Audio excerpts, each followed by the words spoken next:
हाल ही में हुए विधानसभा चुनावों और उसमें भारतीय जनता पार्टी की 3 हिंदी भाषी राज्यों में शानदार जीत के बाद क्या कांग्रेस हार से सबक लेगी?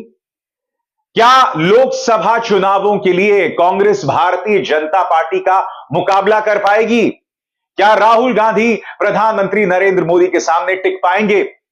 ये तमाम सवाल हैं जिनके जवाब ढूंढे जाने कांग्रेस के लिए जरूरी हो गए हैं। नमस्कार, आप देख रहे हैं न्यूज चक्र। मैं अभिसार शर्मा। आपकी स्क्रीन पर यह है कांग्रेस के नेता जयराम रमेश। जयराम रमेश ने 20 साल पहले की एक घटना की याद दिलाई है।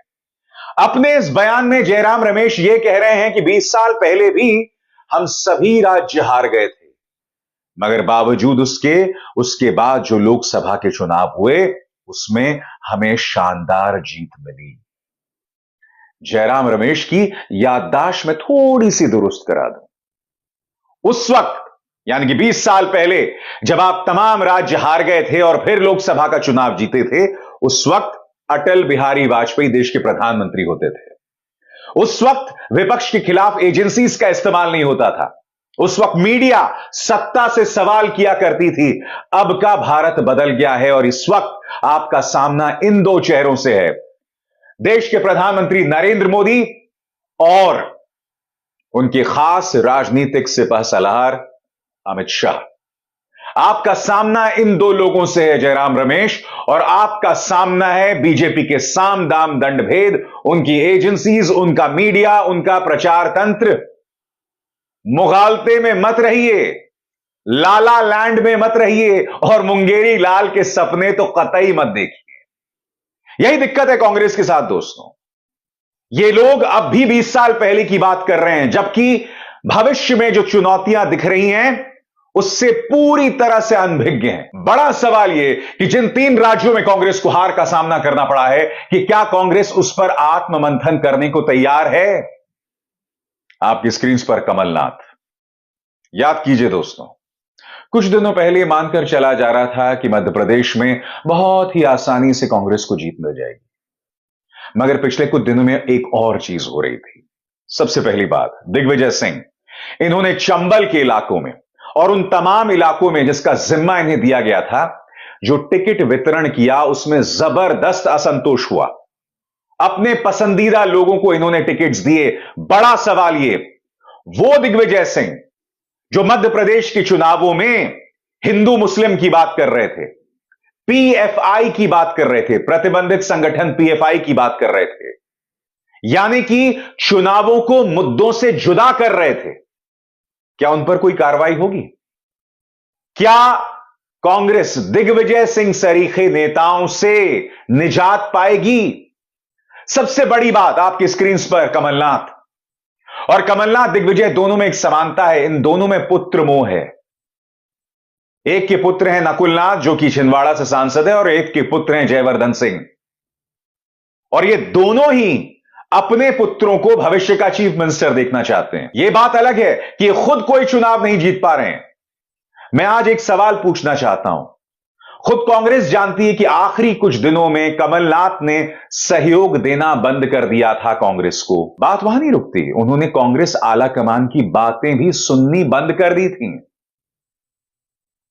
उन्हें एक अहंकारी नेता के तौर पर देखा जा रहा था। सबसे बड़ी बात, क्या कमलनाथ जैसे नेताओं पर कोई कार्रवाई होगी? वो कमलनाथ जो बागेश्वर धाम के सामने सिर झुका रहे थे, यानी कि चुनाव को मुद्दों से भटकने की इन्होंने कई वजह दी।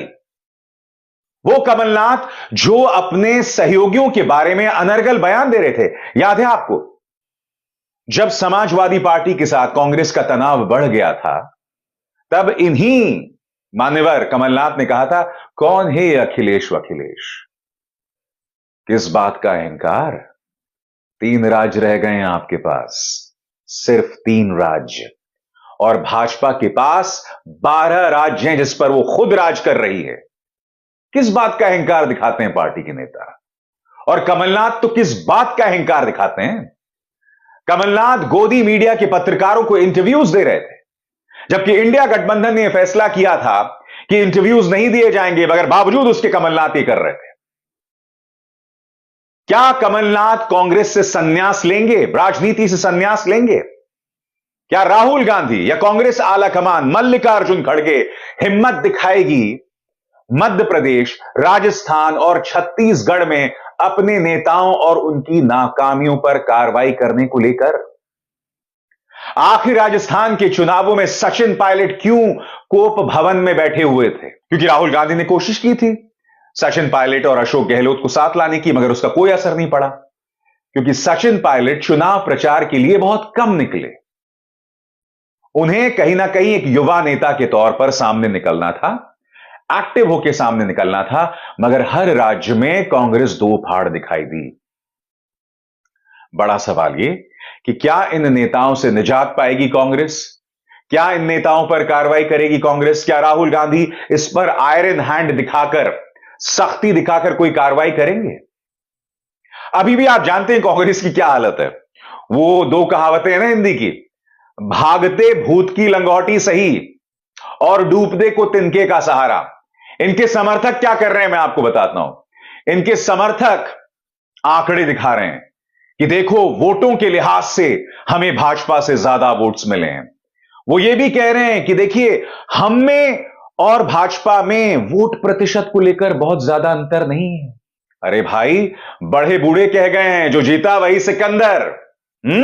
आपकी हालत बहुत हास्यास्पद हो गई है। आप देश के साथ नाइंसाफी कर रहे हैं, क्योंकि यह देश एक बेहतरीन ऑपोजिशन डिजर्व करता है। आपको अपने अहंकार के सिंहासन से उतरना पड़ेगा। मैं आपको बतलाना चाहूंगा, कांग्रेस के नेता हैं विजय थोताटिल, उनका एक ट्वीट देखिए। वो कहते हैं कि कांग्रेस को कुल वोट मिले 4,90,69,000 चारों राज्यों में, और भाजपा को मिले 4,81,29,325। और फिर वो सभी राज्यों का हवाला देते हैं। वो मध्य प्रदेश की बात करते हैं, वो राजस्थान की बात करते हैं, तेलंगाना की बात करते हैं, छत्तीसगढ़ की बात करते हैं, और फिर सभी राज्यों के वोट प्रतिशत की भी बात करते हैं। और बात यहां नहीं रुकती दोस्तों, कांग्रेस का प्रचार तंत्र इस आंकड़े को भी वायरल कर रहा है। इसमें वो लोग कह रहे हैं कि छत्तीसगढ़ में भाजपा को 72 लाख वोट मिले, कांग्रेस को 66 लाख। राजस्थान में भाजपा को 1,65,00,000, कांग्रेस को मिले 1,56,00,000। मध्य प्रदेश में भाजपा को मिले 2,11,00,000, कांग्रेस को मिले 1,75,00,000। तेलंगाना में कांग्रेस को 52 लाख, बीजेपी को मिले 32 लाख। इन आंकड़ों को बतलाने की क्या वजह है? इन आंकड़ों को यह बतलाने की जरूरत है कि देखिए साहब, बहुत ज्यादा अंतर नहीं है हम में और भाजपा में। वो कह रहे हैं कि हमने अपना वोट शेयर बरकरार रखा है। तो मैं आपके इस मुंगेरी लाल के सपनों की लड़ी को तोड़ दूं। जिन राज्यों में दो तरफा मुकाबला होता है तो दूसरी पार्टी को अमूमन 40% वोट ही मिलते हैं। जब दो राज्यों में सिर्फ दो पार्टियां होती हैं तो इसी तरह का ध्रुवीकरण होता है। इसमें आपने कोई बहुत महान काम नहीं किया है। आपको अभी आत्ममंथन करना पड़ेगा कि आपको हार का सामना क्यों करना पड़ा है। अभी से लोग ये कह रहे हैं कि 2024 में प्रधानमंत्री मोदी को हराना नामुमकिन है।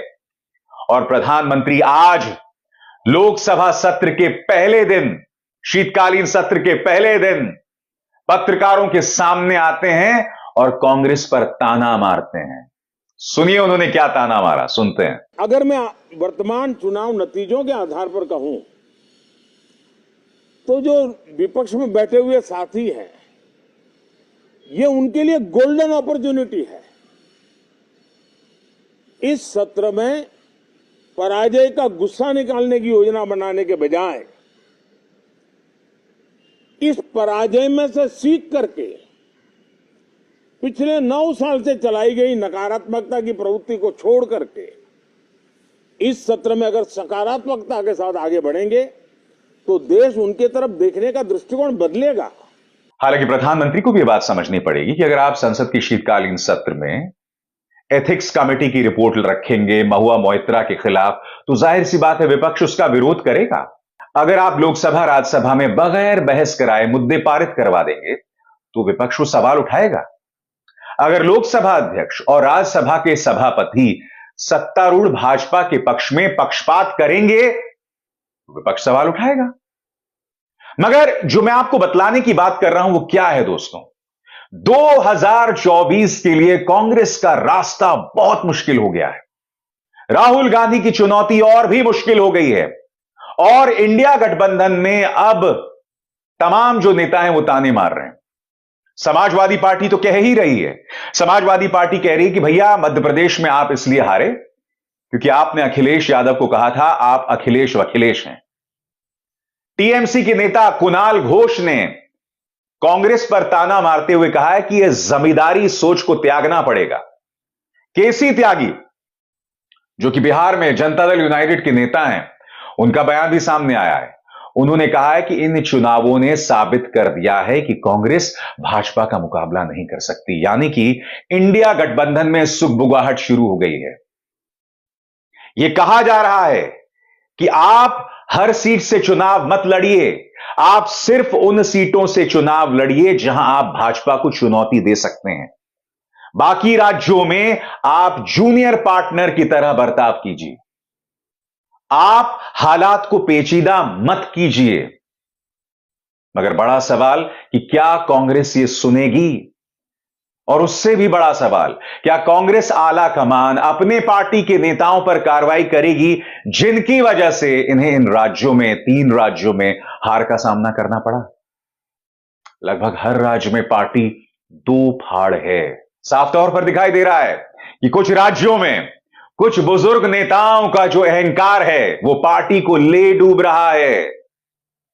क्या कांग्रेस आला कमान, जिसमें सोनिया गांधी हैं, प्रियंका गांधी वाड्रा हैं, राहुल गांधी हैं, मल्लिकार्जुन खड़गे हैं, क्या वो अपनी कुंभकर्णी नींद से जागेंगे?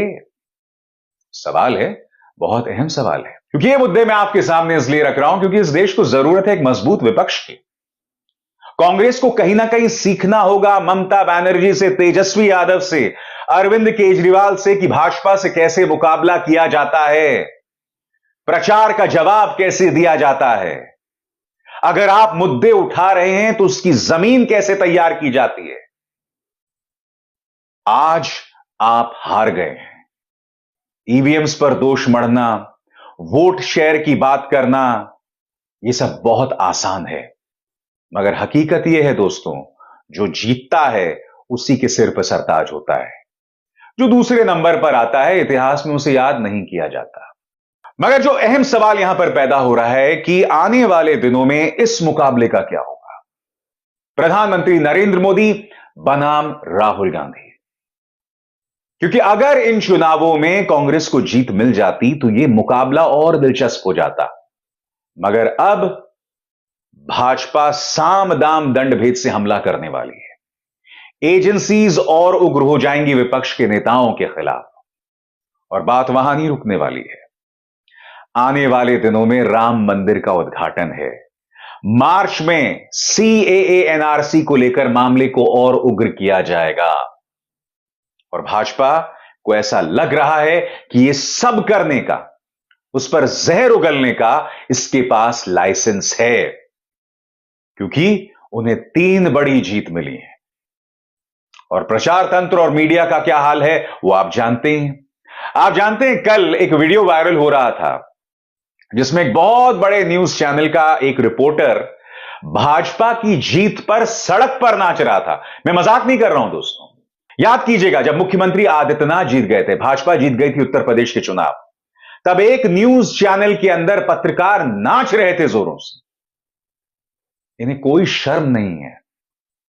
मगर यह हकीकत है इस मीडिया की भी, यह हकीकत है इस देश की, यह हकीकत है, यह एक दुविधा है, यह एक चुनौती है विपक्ष के लिए भी कि उन्हें कहीं ना कहीं ऐसे मीडिया का सामना करना है। और अब हार, प्रचार, एजेंसीज और आने वाला लोकसभा चुनाव, इतनी चुनौतियां हैं कांग्रेस के सामने, इतनी चुनौतियां हैं विपक्ष के सामने। क्या वो पार कर पाएगा? इंतजार करना पड़ेगा। अभिसार शर्मा को दीजिए इजाजत। नमस्कार।